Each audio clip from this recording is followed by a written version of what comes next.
내가 나를 사랑하느냐?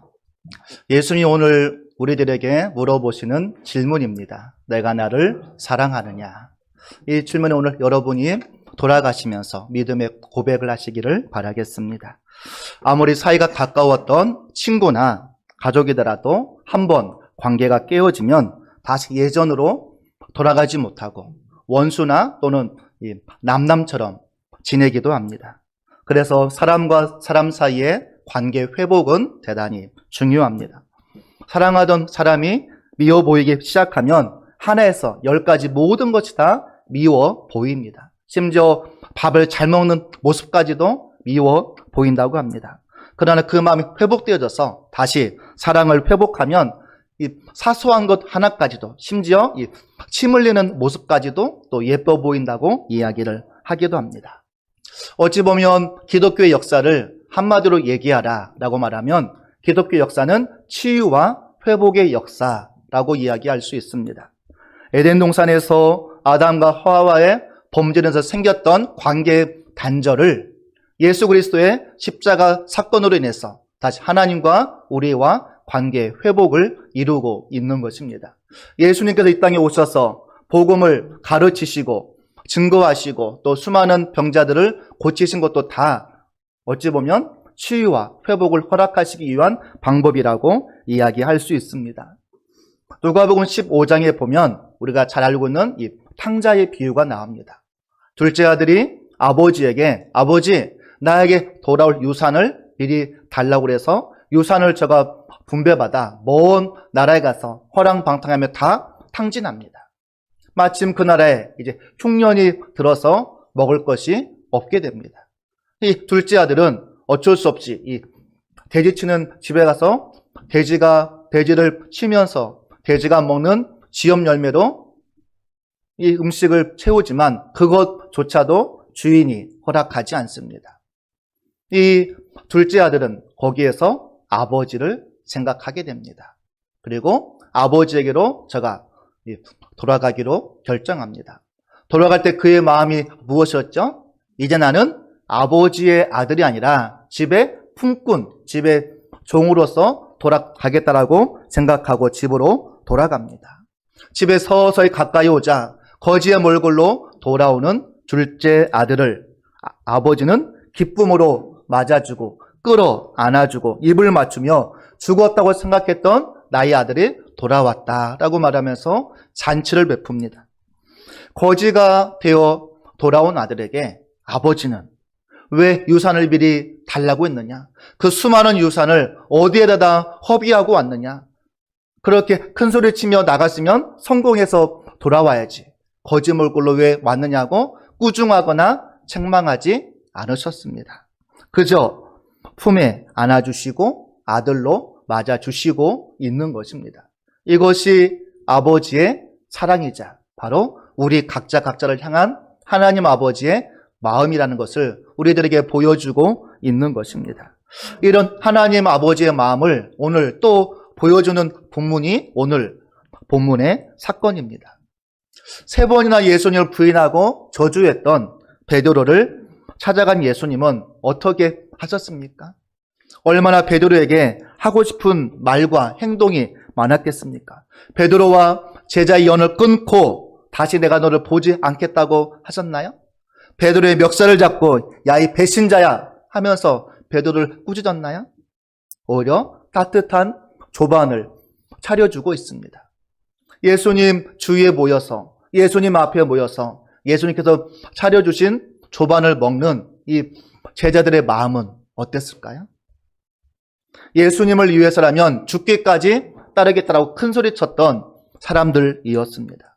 그러나 로마 군사들에게 붙잡혀가서 십자가에서 처참하게 죽자 모두가 자기도 똑같은 어려움을 당할까봐 두려워서 숨었던 사람들이었습니다. 그러기에 다시 살아오신 예수님을 만났을 때 이 죄송함 밖에는 없었을 것입니다. 우리가 예수님의 제자라고 다시 말하기도 부끄러운 상황입니다. 그런데 아침 식사를 다 마친 후에 예수님께서 베드로를 부르십니다. 베드로의 마음이 어땠을까요? 드디어 올 곳이 왔구나. 아마 속이 뜨끔했을지도 모릅니다. 예수님께서 베드로를 불러서 베드로를 만나시면서 뭐라고 말씀하십니까? 얼마나 할 말이 많으시겠습니까? 야, 이 배신자야, 내가 너를 얼마나 사랑했는데 나를 위해서 목숨까지 바치겠다고 다짐했던 그 호언장담했던 그 백장은 어디 갔냐? 야, 내가 너 겟세마네 동산에서 그렇게 깨어서 기도하라고 얘기했구만. 내가 너 잘 때부터 알아봤다. 그래도 그렇지, 어떻게 나를 부인하고 저주할 수가 있냐? 내가 너를 제자로 다닌 것이 참 부끄럽다. 이렇게 예수님께서 베드로에게 말씀하셨나요? 수많은 할 말이 있었지만 아무런 추궁도, 아무런 책망도 하지 않으셨습니다. 그러면서 베드로를 베드로라 부르지 않고 무엇이라 부르고 있습니까?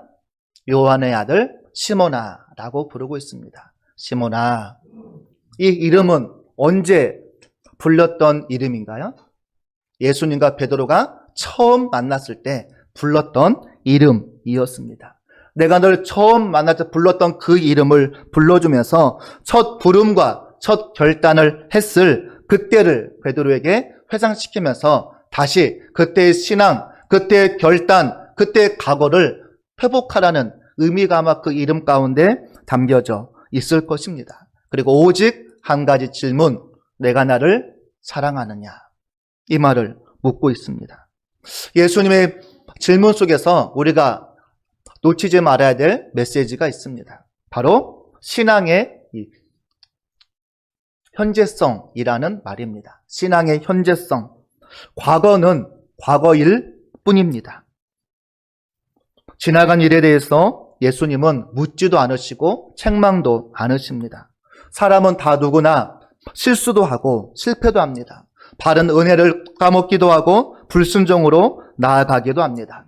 말씀대로 우리가 살겠다고 결단하지만 때로는 넘어지기도 하고 유혹에 넘어가기도 합니다.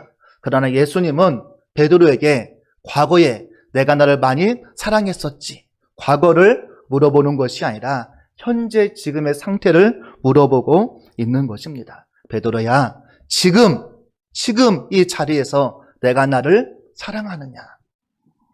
사랑하는 성도 여러분, 과거의 향수에 빠지지 마시기 바랍니다.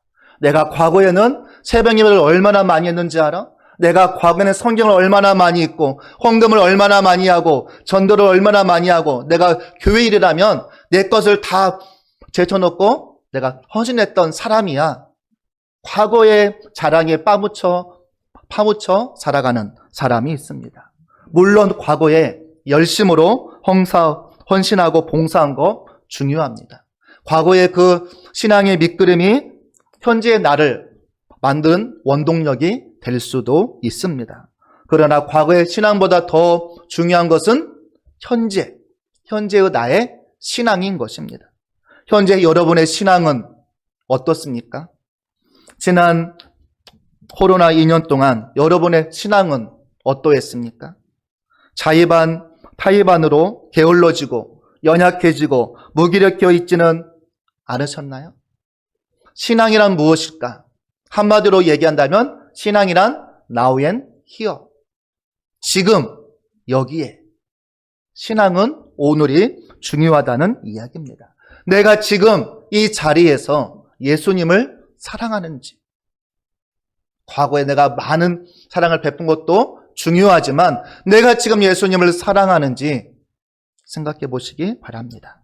오늘 15절에서 예수님이 이 사람들보다 나를 더 사랑하느냐라고 물어봅니다. 여기서 이 사람들, 이 말은 헬라 원어로는 이 토톤이라는 단어입니다. 이 토톤은 두 가지로 쓰입니다. 남성 복수 지시대명사 또는 중성 복수 지시대명사로 쓰입니다. 남성 복수 지시대명사 말하면 이 사람들보다, 여기에 있는 사람들보다 나를 더 사랑하느냐라고 물어봅니다. 또는 중성 복수 지시대명사를 말하면 이것들보다, 오늘 각주를 보면 이것들보다라도 나오고 있습니다. 이것들보다, 즉 무엇이죠? 베드로와 관계된 삶의 모든 부분, 베드로가 그렇게 갖고 싶어 했던 권력, 지위, 물질, 욕망, 성공, 너의 욕심보다 나를 더 사랑하느냐. 예수님은 묻고 있는 것입니다. 이 예수님의 질문에 아마 베드로는 가슴이 철렁 내려앉았을 것입니다. 예수님을 부인하고 예수님과 눈과 마주쳤을 때, 그때 닭이 울자 베드로는 비겁하고 배신자였던 자신이 부끄러워서 죽고 싶은 심정으로 밖으로 나가 심히 통곡했다라고 말합니다. 예수님께서 다시 살아오신 것이 기쁘고 다행이었지만 한편으로는 지난날 자신의 부끄러운 모습, 배신자의 모습에 머리를 들 수가 없었습니다. 그런데 오늘 예수님은 대놓고 직설적으로 베드로에게 물어보고 있습니다. 내가 나를 사랑하느냐? 베드로가 다른 때 같으면 얼마나 큰 소리치며 내가 예수님을 사랑한다고 고백했겠습니까? 근데 오늘은 어떤 말을 할지, 어떤 말을 해도 예수님이 다시 베드로를 믿으실까요? 베드로의 대답에 우리가 흔히 말하는 이 진정성을 얼마나 느낄 수 있을까요? 그런데 베드로는 뭐라고 대답합니까? 내가 주님을 사랑하는 줄 주님께서 아십니다. 한번 이 대답을 들으면 예수님이 그칠 줄 알았는데 3번 똑같은 질문을 하십니다. 3번째는 베드로가 이 질문을 듣고 근심했다라고 나옵니다. 왜 예수님은 베드로에게 똑같은 질문을 3번씩이나 하셨을까요? 베드로의 대답을 믿지 못해서였을까요? 아마 3번 베드로가 부인하였기 때문에 주님에 대한 사랑을 3번 고백하게 하심을 통해서 그 안에 있는 이 죄책감, 또 주님과의 관계를 회복시키기 위한 하나님의 방법이었던 것입니다. 3번의 사랑 고백이 베드로에게는 뼈아픈 자신의 과거의 모습일 것입니다. 고통스러운 예수님을 부인하고 저주했던 그때가 다시 베드로의 머릿속에 떠올랐겠지만 오히려 이 사건을 통해서 예수님은 베드로가 명예를 회복하고 영적 회복을 위해서 반드시 거쳐야 될 과정인 것을 예수님은 알았던 것입니다. 그리고 베드로가 내가 주님을 사랑하는 줄 주님께서 아십니다 라고 말합니다.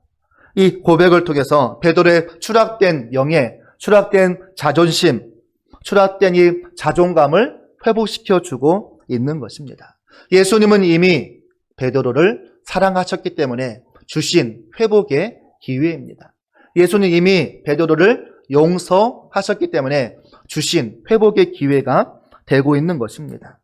그러나 그의 고백 속에 베드로는 내가 예수님을 사랑하는 것을 다른 야고보나 요한이나 다른 사람을 증인으로 내세운 것이 아니라 예수님 자체가 증인이라고 고백하고 있는 것입니다. 예수님, 내가 예수님을 사랑하는 것을 예수님이 가장 잘 아시지 않습니까? 예수님이 내 사랑의 이 증인이라고 얘기하고 있는 것입니다. 이 고백의 의미는 무엇일까요?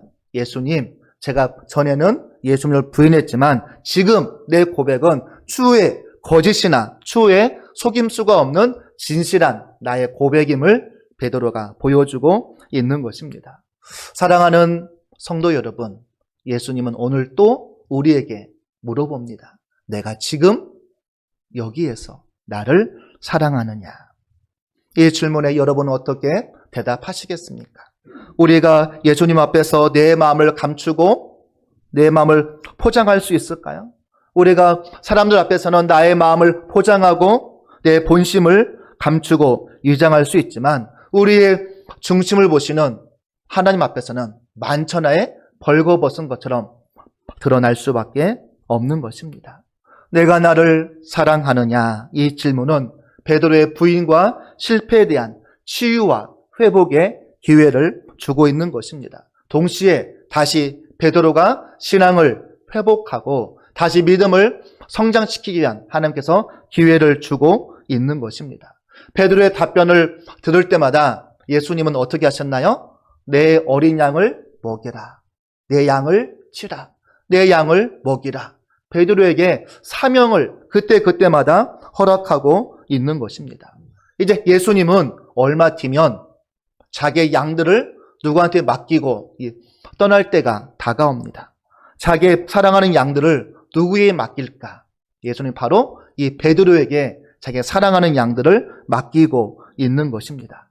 이제 베드로는 예수님께서 맡기신 양들을 돌보고 먹이고 예수님이 걸어가셨던 그 길로 인도해야 될 책임이 베드로에게 주어지고 있는 것입니다. 예전 같으면 예수님께서 걸어가셨던 길을 따라가면 됐지만 이제는 베드로가 그 양들을 이끌고 양들을 먹이고 예수님이 가셨던 길을 인도해야 될 목자의 사명을 베드로에게 허락하고 있는 것입니다.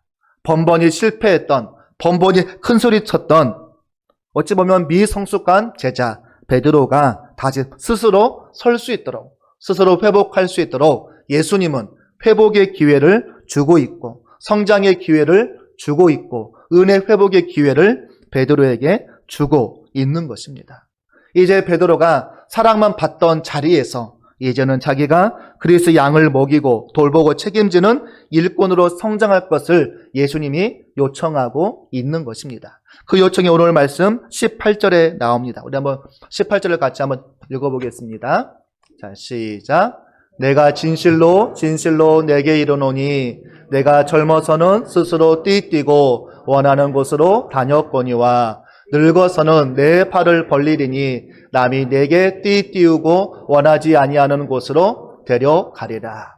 어쩌면 이 18절은 베드로의 미래의 마지막 모습을 보여준다라고 얘기합니다. 내가 젊어서는 스스로 띠뛰고 원하는 곳으로 다녔다. 이 말은 베드로 네가 젊었을 때는 네 하고 싶은 대로, 네 원하는 대로, 네 마음대로 다 했었다는 이야기입니다.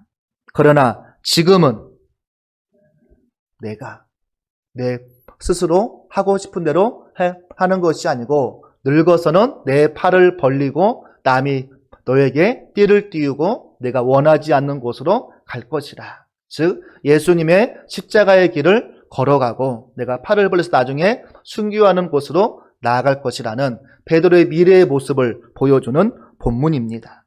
오늘 우리가 회복해야 될 것은 예수님에 대한 우리의 진실한 사랑 고백입니다.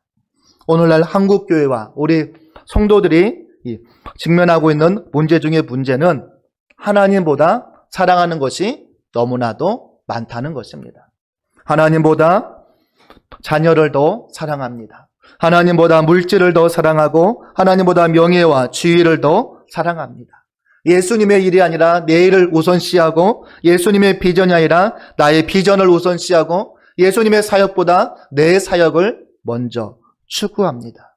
삶의 중심이 하나님이 아니고 이미 내가 되었던 시간이 너무나도 오래 흘러가고 말았습니다.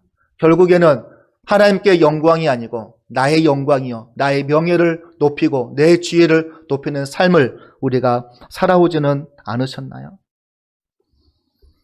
또한 우리가 지난 2년간 코로나로 인해서 연약해지고 게을러지고 무디어졌던 우리의 신앙이 이제 회복되고 다시 성장하고 새로운 신앙의 결단을 하는 시간이 되시기를 바라겠습니다. 코로나 기간 동안에 예배도 자주 드리지 못하고 집에서 온라인으로 드리기도 하고 또 코로나 핑계대며 교회를 안 가도 딱 좋았는데 코로나가 이제 없어져서 아쉽다는 마음이 드십니까? 더 이상 늦기 전에 여러분의 신앙을 회복하시기를 바라겠습니다. 우리는 예수님께서 주신 사명, 주신 사랑을 늘 재확인해야 합니다. 사탄은 우리가 받았던 사랑, 우리가 받았던 사명을 자꾸자꾸 잊어버리도록 우리를 유혹합니다.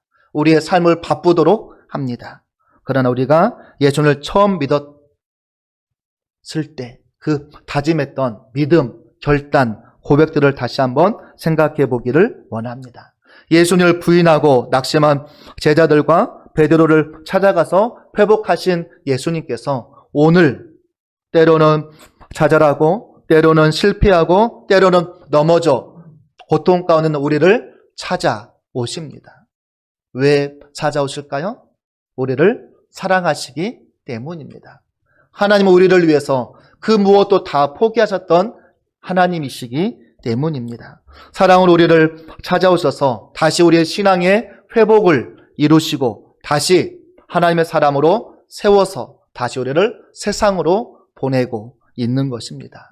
그 하나님의 손을 꼭 잡으시고 다시 우리 연약해진 우리의 신앙이 회복되어지고 다시 우리 믿음이 회복되어지고 다시 우리 믿음으로 아버지께 나아갈 수 있기를 간절히 바라겠습니다. 예수님은 지금 여러분들에게 물어봅니다.